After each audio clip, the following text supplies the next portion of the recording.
नमस्कार मित्रांनो, लोकहित माहिती या आपल्या यूट्यूब चॅनलवर आपले स्वागत आहे.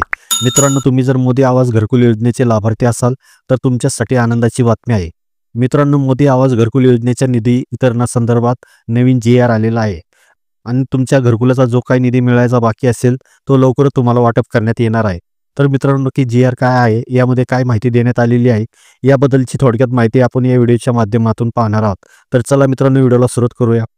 मित्रांनो, राज्य शासनाकडून 14 जानेवारी 2025 रोजी एक जी-आर निर्गमित करण्यात आला होता. त्याद्वारे राज्यातील घरकुल लाभार्थ्यांना निधी वितरित करण्यासाठी ₹500 कोटीच्या निधीस जी-आरच्या माध्यमातून मान्यता देण्यात आली होती आणि उर्वरित निधी उपलब्धतेनुसार वितरित करण्यात येणार आहे असे स्पष्ट केले होते.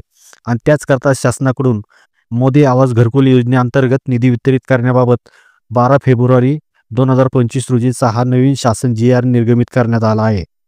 आता या शासन निर्णयामध्ये काय माहिती देण्यात आली आहे ती पहा. मोदी आवास घरकुल योजनेअंतर्गत सन 2023-24 ते सन 2025-26 या 3 वर्षात 10 लाख घरे बांधण्याचे नियोजित आहे.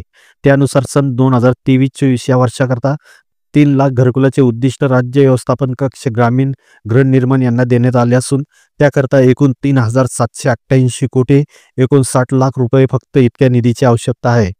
या निधीपैकी 2,550 कोटी रुपये फक्त इतका निधी वितरित करण्यात आला असून उर्वरित निधी उपलब्धतेनुसार देण्यात येणार आहे असे शासनाच्या माध्यमातून स्पष्ट करण्यात आले होते.